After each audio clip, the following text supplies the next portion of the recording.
Hello everyone, कैसे हैं आप लोग। तो फ्रेंड्स, यूपीएचईएससी असिस्टेंट प्रोफेसर परीक्षा के लिए ये आपका मॉक टेस्ट नंबर 7 होगा।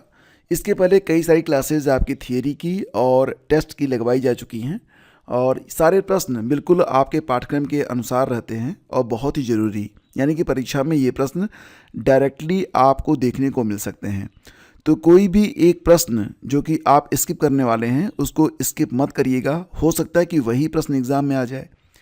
तो इसी प्रकार से आपके सिलेबस के मुताबिक आपके पाठ्यक्रम में जो भी प्रश्न हो सकते हैं उन्हीं प्रश्नों को यहाँ पर बहुत ही सावधानी से चयन किया गया है और पूरा टेस्ट बहुत ही मेहनत से तैयार किया गया है। तो फ्रेंड्स, आप लोग थोड़ा सा वीडियो को लाइक और शेयर भी ज़रूर किया करें। तो आज के टेस्ट का पहला क्वेश्चन लगाते हैं। पहला क्वेश्चन मोस्ट इम्पॉर्टेंट, टिक करिएगा। तेंदुआ रिपोर्ट 2024 के अनुसार तेंदुओं की सर्वाधिक संख्या वाला राज्य कौन सा है।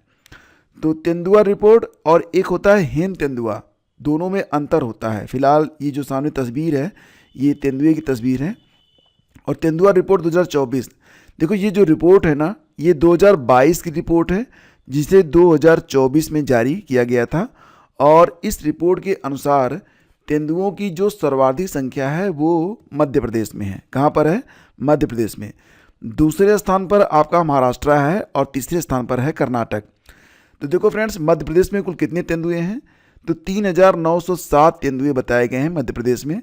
दूसरा स्थान महाराष्ट्र का, तीसरा स्थान कर्नाटक का।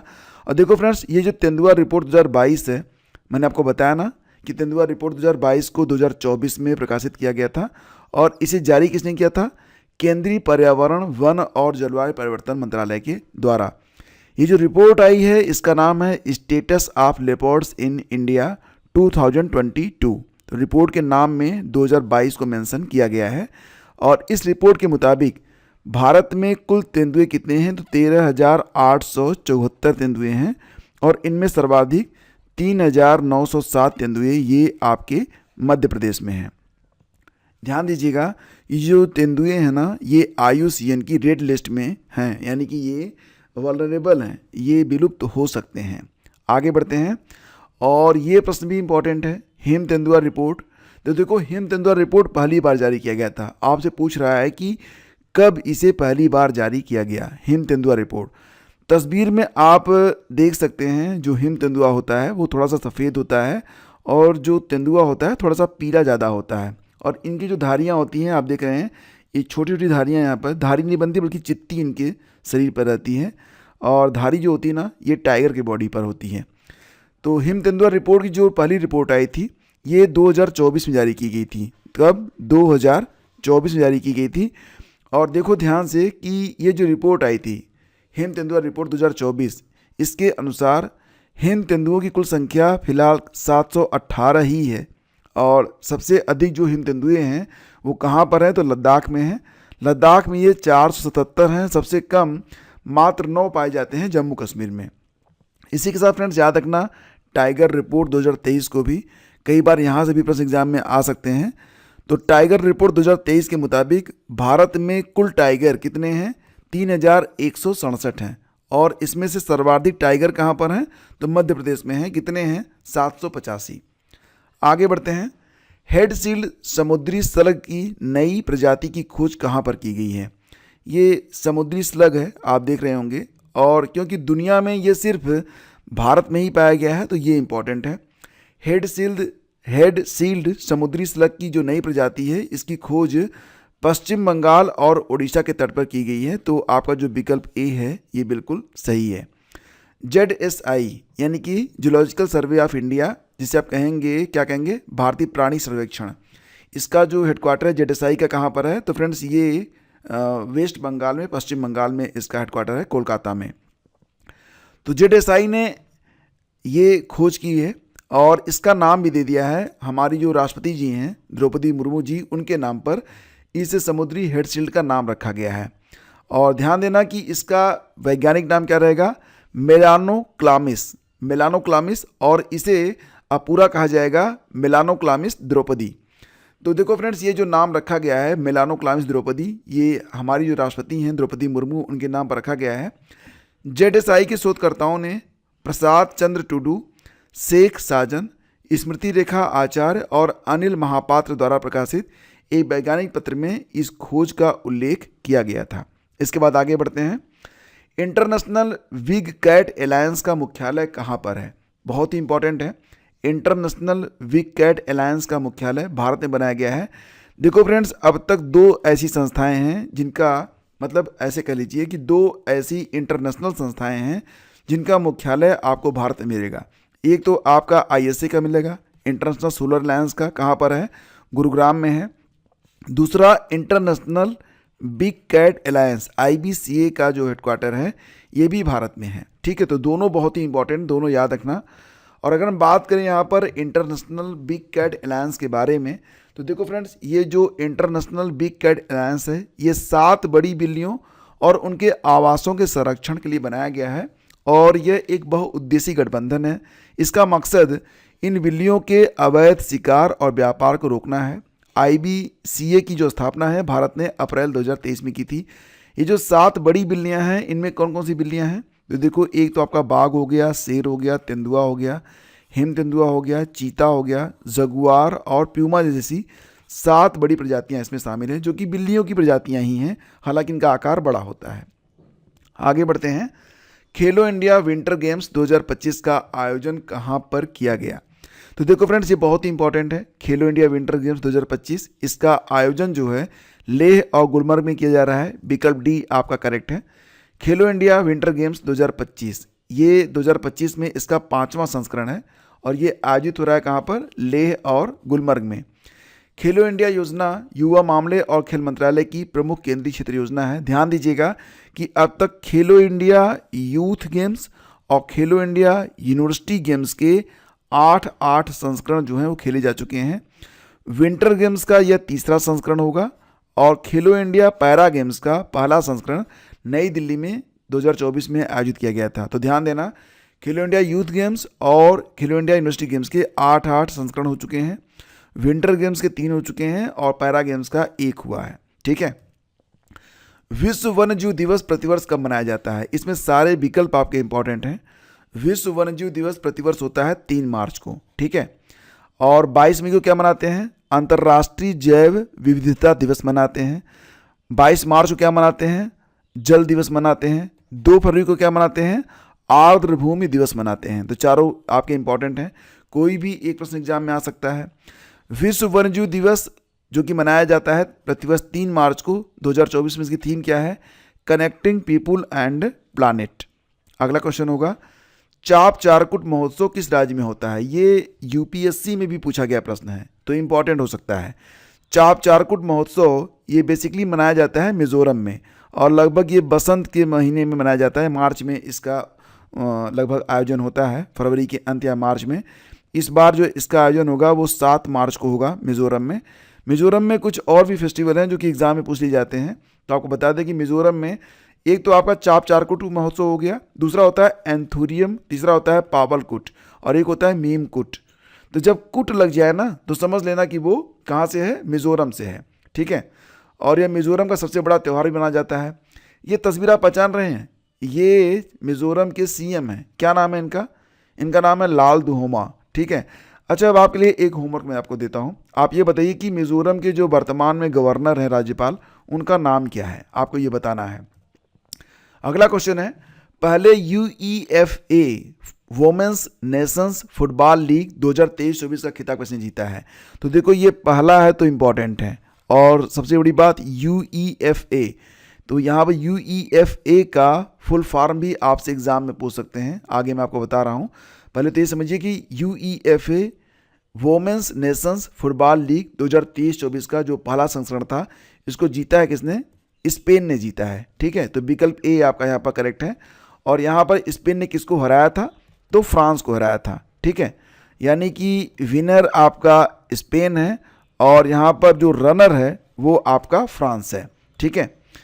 तो पहले UEFA Women's Nations Football League 2023-24 का आयोजन किन किन देशों में किया गया? तो फ्रांस, नीदरलैंड और स्पेन में किया गया। इसमें चैंपियन बना है स्पेन, रनर अप रहा फ्रांस, तीसरा स्थान मिला है जर्मनी को, चौथा स्थान मिला है नीदरलैंड को। ये 4 देश ही इसमें शामिल भी हुए थे। और बात करें अगर UEFA के बारे में, तो इसका फुल फॉर्म क्या होता है? Union of European football association. ठीक है, तो ये इसका फुल फॉर्म हो गया। आगे बढ़ते हैं और ये प्रश्न मोस्ट इंपॉर्टेंट होगा। अभी तो हमने जो पढ़ा है ये वोमेंस नेशंस फुटबॉल लीग के बारे में है ना, तो बात करेंगे अब UEFA Men's Nations Football League 2023 का खिताब किसने जीता है। तो देखो फ्रेंड्स, ये खिताब किसने जीता है, स्पेन, फ्रांस, नीदरलैंड और जापान में सही जवाब इसका स्पेन ही है। तो दोनों को ही जीता है, यानी कि वोमेंस वाला और मेंस वाला दोनों का खिताब जीता है किसने, स्पेन ने जीता है। ठीक है, विजेता स्पेन, उपविजेता बना है क्रोएशिया और इसका आयोजन नीदरलैंड में किया गया था। अगला क्वेश्चन होगा, भारत का पहला डॉल्फिन अनुसंधान केंद्र कहाँ पर स्थापित किया गया है। तो भारत और एशिया का यह पहला डॉल्फिन अनुसंधान केंद्र है। मोस्ट इंपॉर्टेंट क्वेश्चन आपका होगा और ये मिलेगा आपको बिहार के पटना में। विकल्प डी आपका यहाँ पर करेक्ट है। तो भारत और एशिया के पहले राष्ट्रीय डॉल्फिन अनुसंधान केंद्र, इसको NDRC के नाम से पुकारेंगे, नेशनल डॉल्फिन रिसर्च सेंटर। तो इसका उद्घाटन 4 मार्च 2024 को बिहार के CM नीतीश कुमार जी ने किया और इस अनुसंधान केंद्र की स्थापना बिहार के पटना यूनिवर्सिटी के परिसर में गंगा नदी के तट पर किया गया है। स्टेनलेस स्टील सेक्टर में भारत के पहले ग्रीन हाइड्रोजन प्लांट का उद्घाटन कहाँ पर किया गया है। देखो यहाँ पर बात क्या हो रही है, स्टेनलेस स्टील सेक्टर में भारत के पहले ग्रीन हाइड्रोजन प्लांट, तो स्टेनलेस स्टील वाला अलग होता है और भारत का जो पहला ग्रीन हाइड्रोजन प्लांट है वो अलग है। दोनों का उत्तर भी अलग है, एग्जाम में कंफ्यूज मत होना, इसलिए मैंने दोनों प्रश्नों को यहाँ पर रख दिया है। तो स्टेनलेस स्टील सेक्टर में भारत का जो पहला ग्रीन हाइड्रोजन प्लांट है ये हरियाणा में स्थापित किया गया है। विकल्प बी आपका यहाँ पर करेक्ट है। ठीक है, तो ध्यान देना, स्टेनलेस स्टील सेक्टर में जो ग्रीन हाइड्रोजन प्लांट है ये हरियाणा में है और इसका शुभारंभ, उद्घाटन या स्थापना जो भी कह लो, केंद्रीय इस्पात और नागरिक उड्डयन मंत्री श्री ज्योतिरादित्य सिंधिया ने किया था 4 मार्च 2024 को हिसार के जिंदल में। तो स्टेनलेस स्टील लिमिटेड में स्टेनलेस स्टील क्षेत्र में भारत के पहले ग्रीन हाइड्रोजन प्लांट का इन्होंने वर्चुअल उद्घाटन किया है। फिलहाल ये ध्यान रखना आप कि अगर प्रश्न ये आएगा कि भारत के पहले ग्रीन हाइड्रोजन प्लांट का उद्घाटन कहाँ पर किया गया, अगर स्टेनलेस शब्द जुड़ा रहे, stainless steel green hydrogen plant, तो आपका उत्तर हरियाणा होगा। लेकिन अगर प्रश्न बनेगा ग्रीन हाइड्रोजन प्लांट का उद्घाटन कहाँ पर किया गया, तो इसका उत्तर हो जाएगा असम में। विकल्प डी आपका तब यहाँ पर सही हो जाएगा। तो भारत के पहले ग्रीन हाइड्रोजन प्लांट से जुड़ी कुछ खास बातें आपको बताते हैं। असम के जोरहाट में ऑयल इंडिया लिमिटेड ने 20 अप्रैल 2022 को भारत का पहला शुद्ध हरित हाइड्रोजन पायलट संयंत्र जो था वो चालू किया था।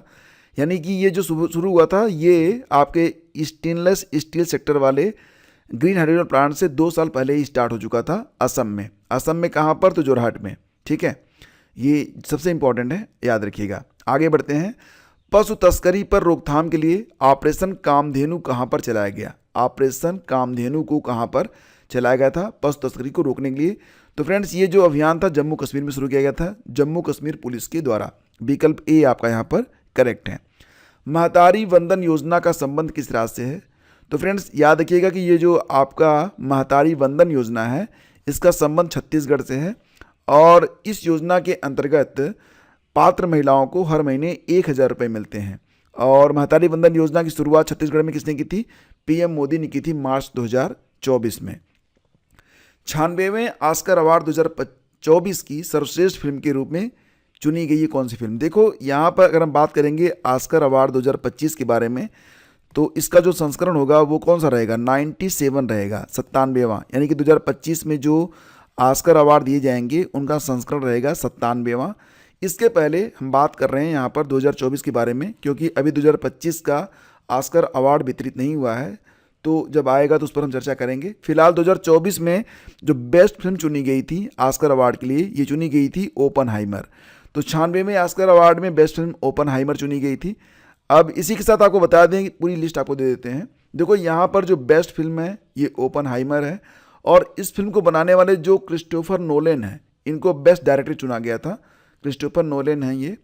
और बेस्ट एक्टर चुने गए हैं किलियन मर्फी हैं, ये बेस्ट एक्टर चुने गए थे ओपनहाइमर के लिए ही। यानी कि best film, best director, best actor, तीनों ओपनहाइमर से संबंधित जो फिल्म है इसी को दिए गए हैं। बेस्ट एक्ट्रेस का जो अवार्ड है ये पुअर थिंग्स के लिए दिया गया है एम्मा स्टोन को, ये हैं एम्मा स्टोन। आगे बढ़ते हैं, भारत की पहली इंटरकॉन्टिनेंटल बैलिस्टिक मिसाइल अग्नि 5 का सफल परीक्षण मार्च 2024 में किया गया था। इसकी रेंज आपसे पूछ रहे हैं। तो देखो, जो ये भारत की पहली है इंटरकॉन्टिनेंटल, अंतर महाद्वीपीय, यानी कि एक द्वीप से दूसरे द्वीप पर इसे हमले के लिए भेजा जा सकता है। काफ़ी शानदार, बहुत बड़ी मिसाइल है। तो इसकी रेंज भी बड़ी होनी चाहिए ना। कितनी होनी चाहिए, गेस करो।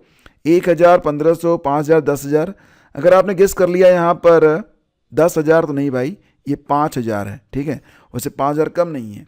यानी कि अग्नि 5 की जो रेंज है ना, ये 5,000 किलोमीटर है। और ये अग्नि 5, याद रखना, भारत की पहली इंटरकॉन्टिनेंटल बैलिस्टिक मिसाइल है। इसका परीक्षण कब किया गया था? मार्च 2024 में किया गया था।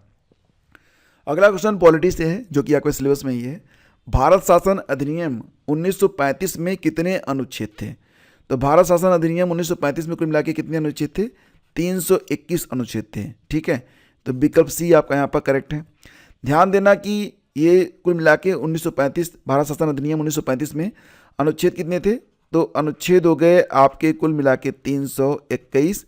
अगर हम पूछें कि कितने भाग थे, तो 14 भाग थे। और कितनी अनुसूचियां थीं? तो कुल मिला के 10 अनुसूचियां थीं।